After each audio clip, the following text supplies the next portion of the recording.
Susunan kabinet di pemerintahan Prabowo Subianto Gibran Raka Buming Raka sedang tahap finalisasi. Di tengah penggodokan kandidat, disinyalir Presiden Joko Widodo turut andil memberikan masukan kepada Presiden terpilih Prabowo Subianto. Tak hanya itu, sejumlah partai pun ikut menyorongkan nama-nama kadernya sebagai kandidat untuk mengisi kursi pembantu buat kabinet Prabowo Gibran. Wakil Presiden terpilih Gibran Raka Buming Raka mengakui sang ayah memberikan masukan kepada Prabowo Subianto. Namun Gibran buru-buru menegaskan tidak ada intervensi dan Prabowo memiliki hak prerogatif untuk menentukan menteri-menterinya. Kabinet rencananya akan diumumkan setelah Prabowo dilantik pada hari yang sama. Peta kabinet second sesuai keinginan Prabowo nampaknya tidak berjalan mulus. Prabowo mau tidak mau harus mengutamakan partai-partai pendukungnya dan partai yang dulunya menjadi lawan politik guna menciptakan koalisi besar pemerintahan. Lantas bagaimanakah postur kabinet dan nama-nama menteri? Akankah masukan Jokowi serta titipan partai disetujui Prabowo? Tim TV One mengabarkan. Wah, ini seru nih. Nah, itu seru dia. Nih. Apakah nama Maria Assegaf dan Arif Fadil juga digadang-gadang tidak masuk dalam kabinet? Kalau itu sudah dipastikan. Siapalah kita ini. Sebelum kita bahas yang masuk, kita persilakan masuk juga yang ini. Ada yang mau masuk kalau ini, silakan. Monggo Bang Effendi Ghazali. Selamat pagi, Chief. Apa kabar, Chief? Pakar komunikasi politik. Oh iya, jadi berputar-putar kita ini. Saya ikut lari berputar. Ikut lari ke sini juga tadi ya. Diarahin ke Manggarai pasti. Itu dia. Tapi kalau yang lain pada lari, alhamdulillah Bang Ege masuk, Bang. Apa itu? Masuk studio. Itu lebih pasti. Kirain masuk nama kabinet, ada juga nggak? Karena kan banyak nama berputar-putar. Berputar-putar, betul-betul. Gitu. Ya ini kalau yang satu ini, itu dia. Kalau yang satu ini gimana Bang? Adi Praetno masuk Bang. Masuk. Ya, kan ada sekarang susunan kabinet. Ternyata susunan kabinet itu loh. Yang kotak-kotak. Rak. Mereknya macam-macam gitu. Okay. Tapi memang asal katanya kan kabinet. Kabinet memang. Tapi begini. Kalau yang bakal ngompor-ngomporin udah ada nih sini. Ngomporin udah ada. yang pegang data-data yang harus diverifikasi ada. Oke. Tapi yang akan memverifikasi kita sapa juga ya. Ada Dhanil Anzar Simanjuntak. Selamat pagi Bang Anin. Assalamualaikum. Halo Bang Anin, selamat pagi. Selamat pagi, Mas Arif Fadil, Maria Assegaf, Bang Ege, halo. Mas Adi, para pendengar terkenal di dunia dan akhirat. Ini betul Pak, ini dunia dan akhirat. Kalau saya di dunia sepak bola aja lah. Oke, Bang Anin sudah siap ya di fit and proper oleh Bang Ege dan Mas Adi ya? Ini calon menteri kan ya, Bapak ini? Calon ya kayaknya. Iya, Calon ya? Oke. Kalau Bapak ini Namanya masuk Bang? Kalau Bapak ini nggak menteri keterlaluan. Enggak, bukan begitu. Kata Bang Dhanil, kalau sering disebut sebagai calon menteri, makin banyak yang nggak suka katanya. Oh iya benar. Jadi bagusnya nggak usah disebut tiba-tiba ada gitu ya. Oke, Bang. Ya sayang penampilan udah rapi kayak gini tapi aduh gila. Udah pakai peci hitam, udah pakai. Ini bukan mau jadi menteri. Wali nikah Enggak, kalau ini kan sudah berapa tahap kesetiaan pada Pak Prabowo tidak 10 tahun lagi. Garda terdepan ya kan. Dalam keadaan yang paling susah. Dia tetap. Ini kok jadi promosi Bang Dhanil? Nggak harus. Kalau ini harus. Kita fokus Bang Dhanil. Jadi kalau kita lihat benar tidak sih katanya sudah banyak nih nama-nama yang udah beredar itu sudah dipanggil oleh Pak Prabowo untuk kemudian nanti dilantik 21 Oktober. Iya, pertama begini, usulan kan pasti banyak ya, baik itu dari tokoh, dari partai politik tentu, karena partai politik pengusung otomatis akan mengusulkan semua calon menteri yang mereka inginkan, misalnya yang mereka tertarik dan sebagainya, pun demikian dari ormas, bahkan dari kelompok masyarakat dan sebagainya. Dan itu adalah hal yang wajar, artinya ada harapan. Banyak orang yang sedang berharap juga kemudian menjadi salah satu menteri atau wakil menteri dan sebagainya. Nah, tapi pada prinsipnya kan pada akhirnya Pak Prabowo harus menseleksi sendiri siapa yang kira-kira akan membantu beliau nanti 5 tahun ke depan. Dan proses seleksi itu Bang Dhanil, seleksi berdua ya? Terus berjalan. Bang Dhanil, seleksinya berdua karena Gibran mengatakan ikut diajak. Pak Prabowo, ini kan hak prerogatif Pak Prabowo. Tentu Pak Prabowo menseleksi dari semua usulan, baik usulan siapapun itu. Jadi Pak Prabowo ingin memastikan ini semuanya akan bisa membantu beliau dengan syarat-syarat yang sering saya sebutkan. Pertama integritas, kemudian kompetensi, kemudian ketiga loyalitas. Oke, Bang Daniel, Wapres terpilih juga kemudian ikut menseleksi tidak? Itu pertanyaan Bang Egy tadi. Enggak. Kalau di media disebutkan Pak Gibran ikut diajak diskusi. Enggak. Ini Bang Egy mau nanya, cuman hanya bertanya ikut diajak diskusi atau ikut menyisipkan yang diarahkan oleh bapaknya gitu misalnya. Itu kan nanti terbawa dengan sendirinya. Silakan Bang Tapi Andi kan dijawab. diskusi, kan itu diskusi. Nanti ada hal-hal yang bisa Betul demikian, ditanya. Bang. Bang Egy jangan memecah belah lah. Bukan, saya menyatukan. Bang Andi jawab, Bang Andi. Loh, kalau begitu menyatukan malah kan? Oh, iya. Ini suka begitu.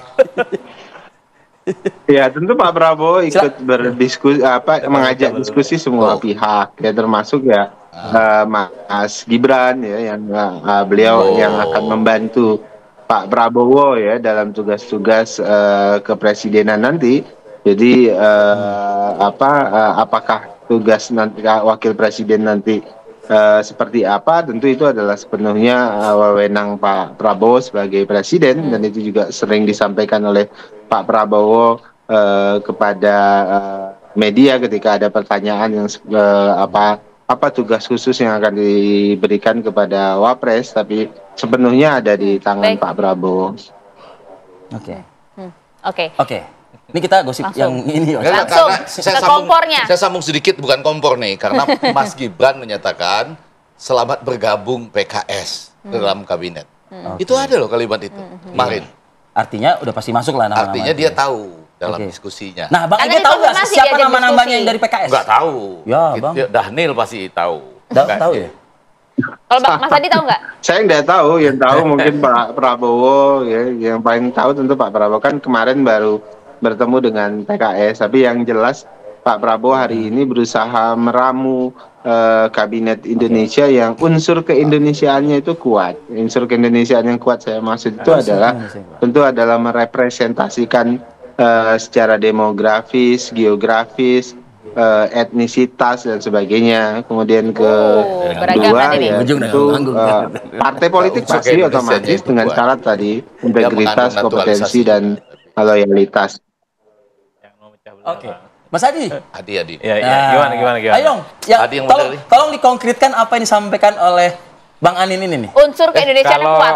Kalau saya melihat dua hal ya, partai-partai yang akan berkoalisi dengan Prabowo Subianto atau yang sejak awal berkoalisi atau yang kalah ikut berkoalisi, pastinya menyodorkan nama-nama. Ya. Itu yang pertama pasti. Ya.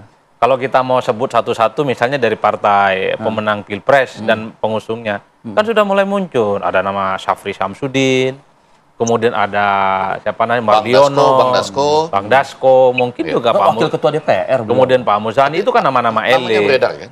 Kemudian Sugiono maksud saya, kemudian ada siapa namanya, calon Mensesnek katanya itu, Prasetyo Hadi, Prasetyo dan Hadi, seterusnya, iya. dan Oh, seterusnya. geng Tarnus ya, gitu ya. Ya, kan dulu memang sempat disinggung juga bahwa Tempat alumni Tarnus. Tarnus Alumni itu Tarnus juga sangat Nusantara. potensial. Ya. Karena yang bicara ini adalah orang pentingnya Prabowo. Itu kan nama-nama yang menurut saya tingkat kemelesatannya itu agak sulit. Tipis ya. Sulit dalam arti ini hampir bisa dipastikan. Ya, Tinggal oke. Yang lain kira-kira lah, Mas siapa. Adi.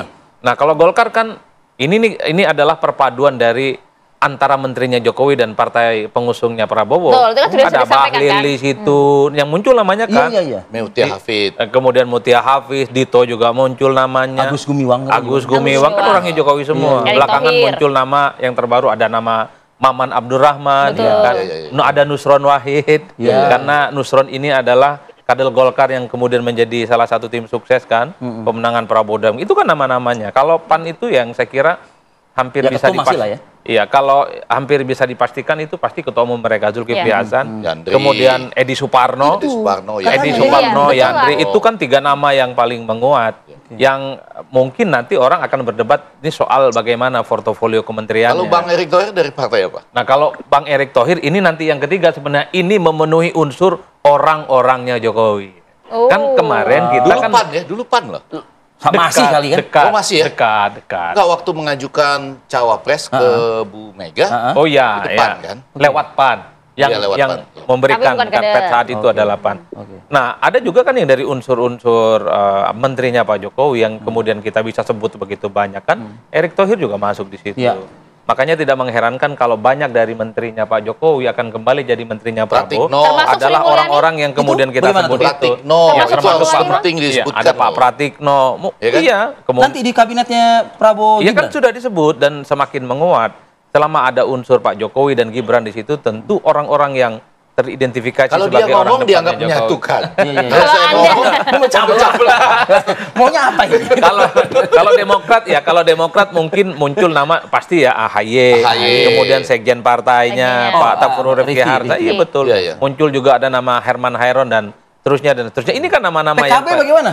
Nah, PKB kan katanya tidak mengusulkan kader, tapi kalau diminta Katanya akan menak, sodor. benar Katanya menak, Nih betul. kalau saya ya, Kan kalau- yang for- bagian ini saya cuma mengingatkan bapak kita ini, mas kita ini kalau di televisi itu orang-orang kan suka bom. Betul. Anda yang perubahan dan Garang lah ya, garang lah ya. itu jangan minta jatah di kabinet itu. Itu menyatukan itu, Bang. Apa? Menyatukan. Itu enggak. Itu mengingatkan bahwa dulu kan Anda ngusung-ngusung perubahan. Iya, iya. Waduh, dadut. Sekarang kok minta di kabinet gitu loh. Dia ngingetin nggak bisa itu katanya. Kan gitu kan ngaku kan banyak itu. Haram hukumnya. Tuh. Itu menyatukan. Itu menyatukan. Kalau Anda bagian, Menyatukan. karena nama Anda pun juga beredar loh, Bang. Apanya? Bahkan ada Ada, loh Bang. nama Anda. Benar, Bang. Bang. Saya ada nih, Bang. Iya. Effendi Ghazali. Effendi Ghazali. Hati-hati di situ. Anda dipanggil nggak sama Pak Enggak, hati-hati Prabowo? pelan-pelan. Yang pertama F. Tendi di situ. Coba lihat. F. Tendi. Tendi Ghazali. F. Tendi. Enggak, ini Effendi Ghazali. Effendi saya Ghazali. bilang. Kan Bang. saya udah lihat F. Tendi. Effendi F. Ghazali, Tendi. Bang. Itu berarti keluarga besar Tenda, Tendi, dan lain-lain. Itu F. Tendi namanya yang itu. Coba aja, coba. Berarti bukan ya Bang, nggak dibantah ya?